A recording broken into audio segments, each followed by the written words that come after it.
Hello, my name is Demon, and we are playing a tabletop RPG with the only player on my schedule. Me. I still don't actually know what we're calling this game, so I'm just kind of going with solo game Junko. Anyway, here we go.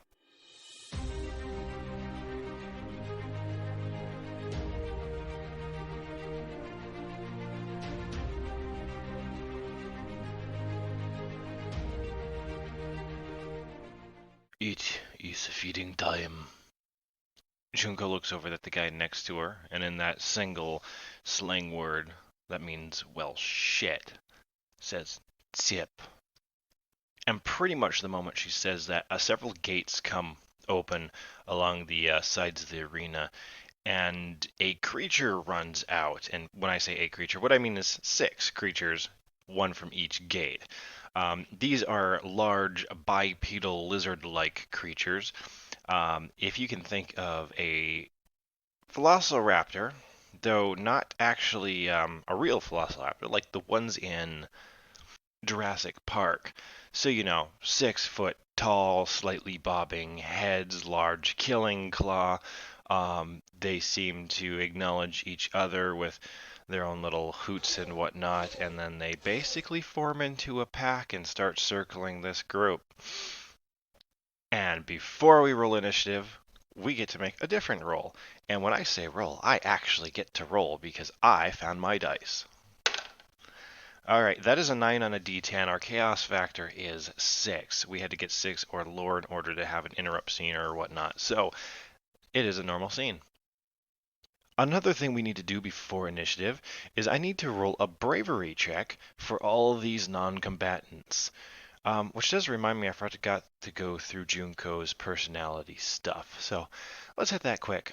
So what I did is I stole the personality traits from 5th edition. I found them in the soldier thing when I originally made her character sheet in 5th edition. So personality traits I have: I can stare down hell without flinching.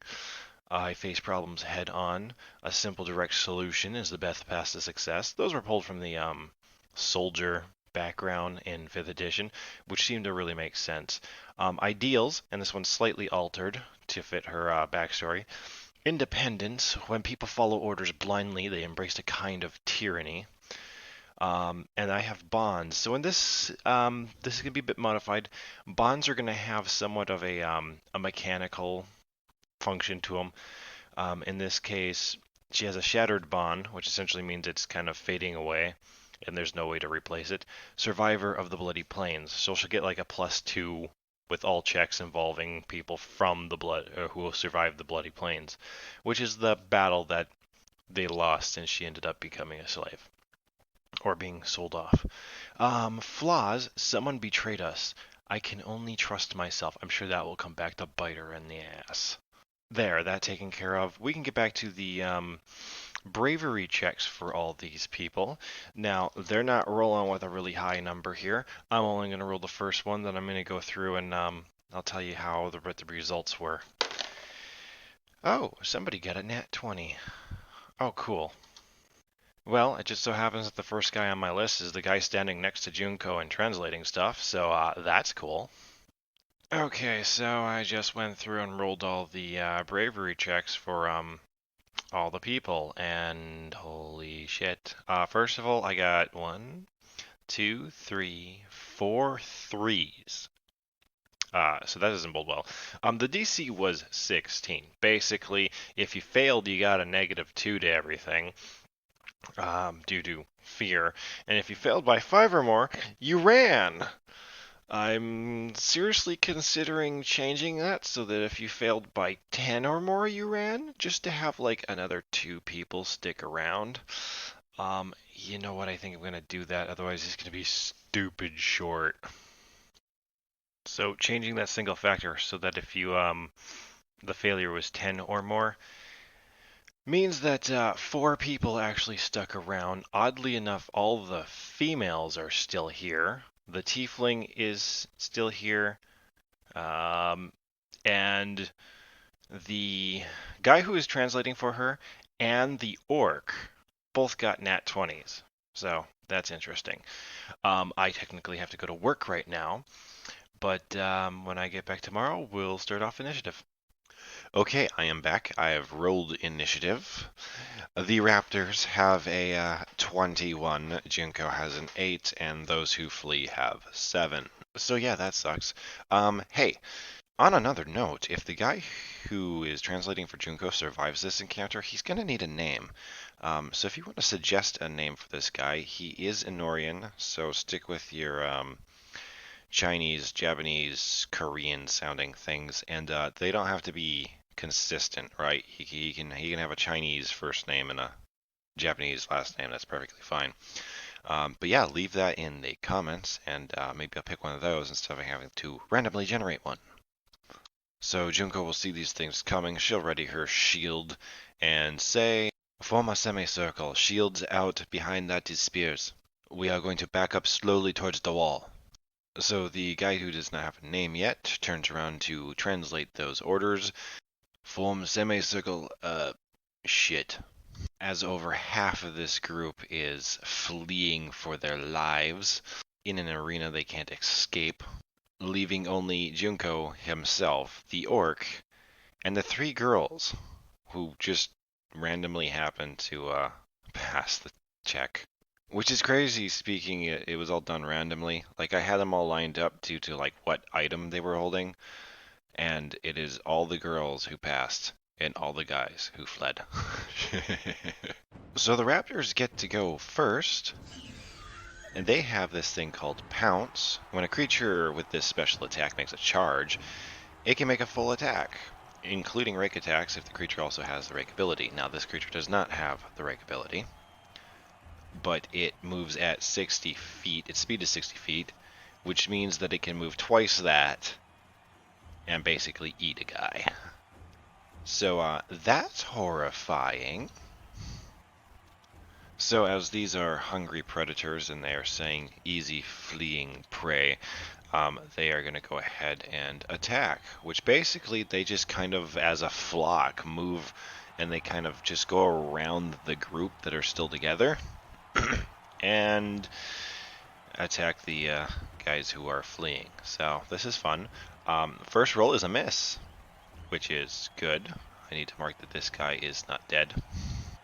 The second one is also a miss, so that's another lucky bastard. The fourth guy is a nat 20, which is no bueno for him. How much damage does he do? 1d8 plus 2.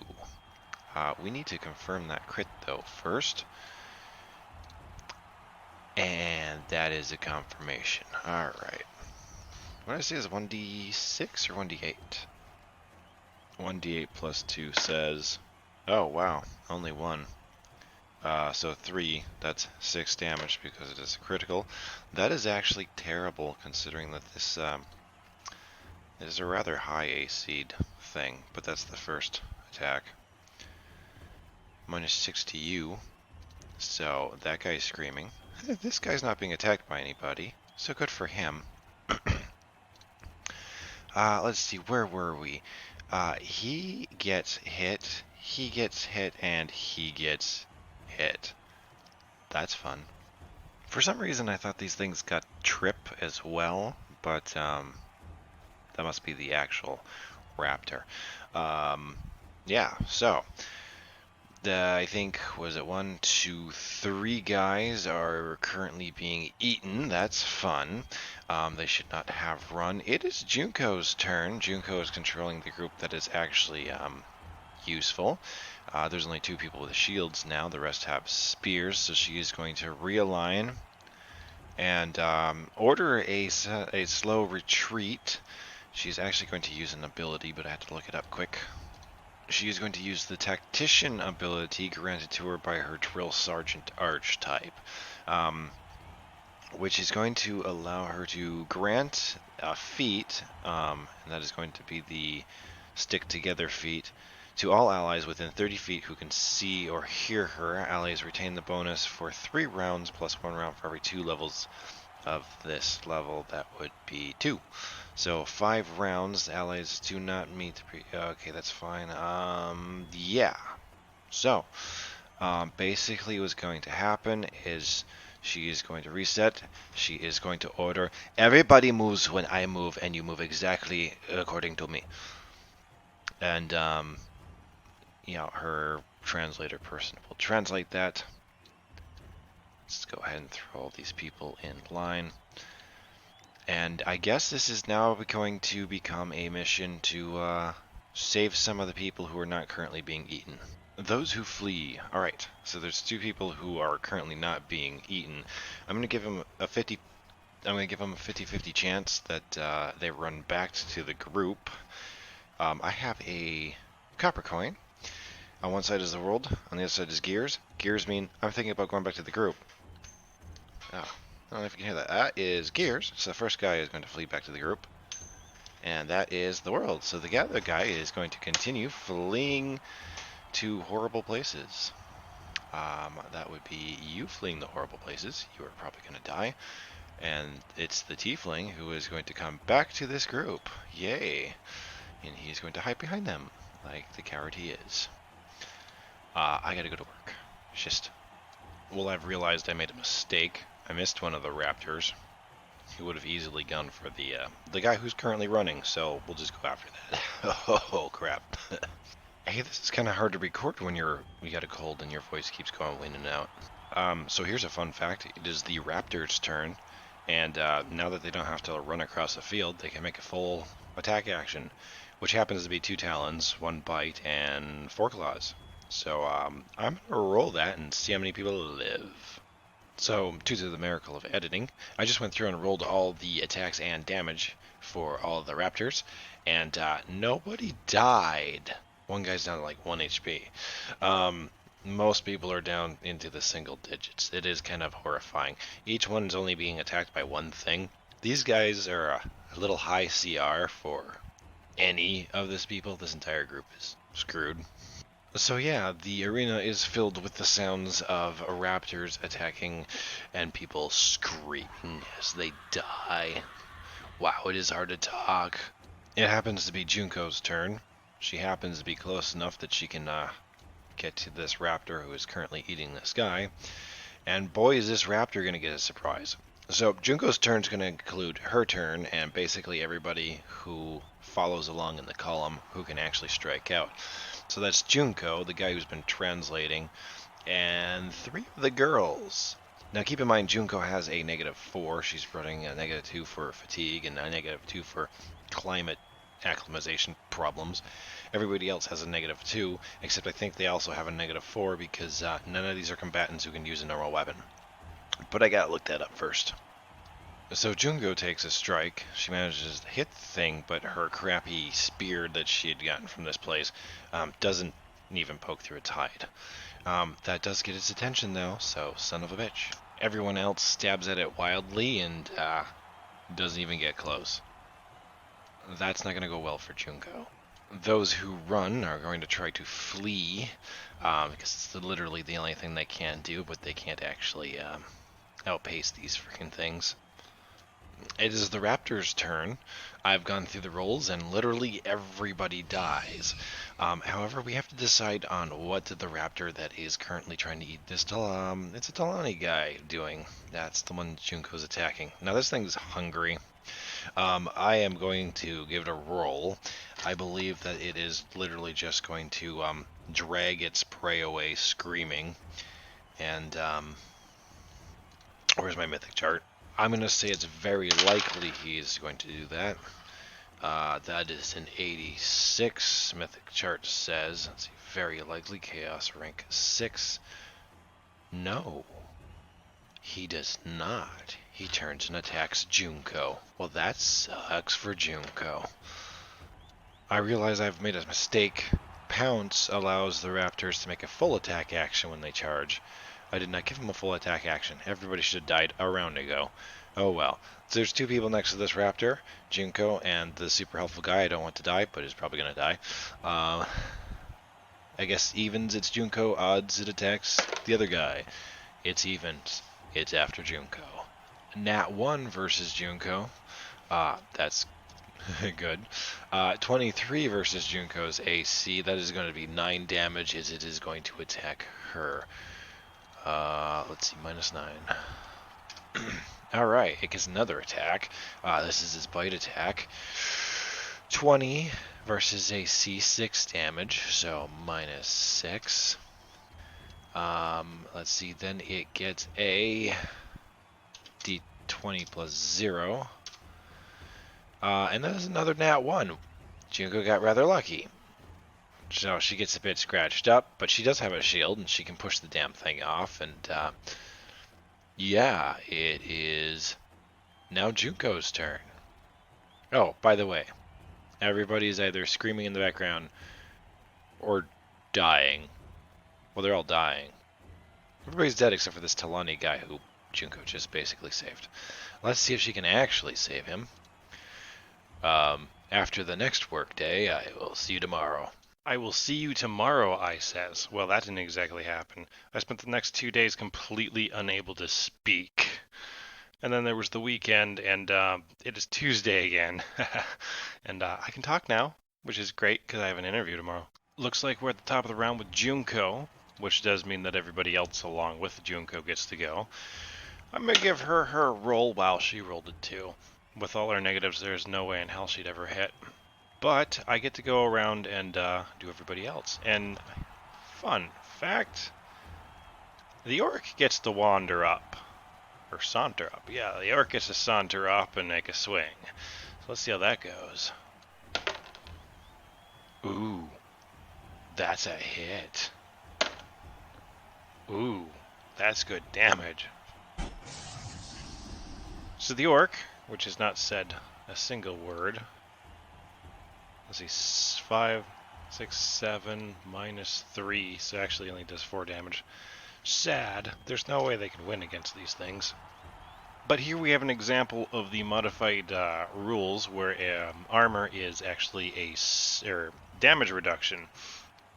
So the raptor has a natural armor of 3, which means that it's 3 damage reduced off of his thing. So we only did 4 damage. Sad. Alright, we get to go with everybody else in this group who is going to fail, and fail, and fail, and fail. I rolled 2 4s and a 2. Alright, it is time for everybody to die. Does anybody still alive? Just this Talani guy, who instead of going around is going to scramble backwards like an idiot. And now it's time for the raptor. So, that guy just scrambled backwards. We have a raptor who is engaged with a group of people and just got clubbed. Does this raptor disengage and then go eat a guy? I'm going to judge that as very likely. Chaos rank is 6. Oh. Yeah, there's no way this is going to fail. 35. Yes, he's going to go eat a guy. So, he is going to head off over here and attack this guy. First things first, however, attacks of opportunity. A Junko is going to get a nat 1. The guy next to him is going to basically fail. And the orc also fails, because they all suck. Terrible. That is a straight line. He gets to pounce. Let's ask what the raptor gets. I believe he gets like a whole bunch of +5s. Okay, so the raptor misses, gets it with a bite attack, misses when the claw attacks, and hits it with the other claw attack, dropping the Talani guy to 0. Now in Pathfinder, that means that he is he's like dazed or something, and if he makes any strenuous action, he'll fall below 0. Which is pretty much anything except for move. So he's screwed. It is Junko's turn. Does she decide that this is no longer worth the effort? Honestly, saving anybody at this point is terrible. I'm going to say that is somewhat likely. Chaos rank is 6. 91. Wow. She's still going to try to save the fricker. I mean, she understands he's clearly dead, right? Yes. Interesting. Well, that's not good. I guess they're going to charge. And this guy's actually in the way. Everybody else is going to move with her because they kind of have to. Well, they don't have to, but nobody wants to be left out in the open. She's going to fail to hit. He's going to fail to hit. The orc hits again. Yay for the orc. 5, 6, 7, minus 3. That's the same as we got last time. Minus 4. This poor raptor is going to be beat to death with this club. That makes it the raptor's turn. Now, this thing is very hungry. The smart thing to do is essentially just grab hold of the body and run. Does it do that? I think that's very likely. 79, yes, it does. That's going to provoke attacks of opportunity from Orc, who hits again. Oh, it deals 1 damage. Good job. You're the only one capable of doing anything, though, so... Junko fails. Guy next to her fails. They're all rolling out with a bunch of negatives. They have no armor. They have no good weapons. And this whole fight is way beyond their CR. That's not too bad. So the raptor's going to grab the guy and be taken away screaming, which probably abruptly stops. Alright, Junko's turn again. All is lost. It is really just a matter of falling back. So I think that she is going to order a retreat. Kusueko. Fall back to the wall, hurry. And I think they're going to do as told. I think they have plenty of time to actually get to the wall and kind of form a slightly defensive thing. Junko can order people into a more useful formation with the whole... What she got? She's got 6 people, but one's just a guy who dropped his weapons and ran away. Anyway, the next question we have is when these raptors are done tearing into their feasts, is any of them still hungry? I'm going to say it's unlikely, because a person's pretty good sized. Okay, that's a 20. So yeah, it's very... Oh, check the chart. I said it was unlikely. Chaos rank 6. Okay, yeah. Okay, I think some heavily armored guard people kind of come out, and they're going to somehow corral these beasts in through one of the gates, and corral the prisoners, or the slaves, into a different gate, where they are forced to disarm, and Junko is placed in a cell. We're already running on 24 minutes of recording time. So, I guess this will be the end of the episode, and thank you for listening. I have my voice back, that's nice. Remember, the guy who's been translating for Junko needs a name. Something Asian doesn't have to make sense. It could be half Japanese, half Korean, for all that matters. Yeah, if I get that before he pops up again, then I won't have to randomly generate something. You know, before we go, because I forgot to do this last time, let's fix some of our information here. So our chaos factor is going to go up to 7, because she's not in control of this shit at the moment. Our threads are escape slavery and find a purpose. I don't think... under 500 purpose, I have keep these people alive. I don't think any of that's going to change. PCs are still Junko, and under NPCs, we are going to add group of slaves. Okay. I think that is it for all the stuff we have to do. Ciao.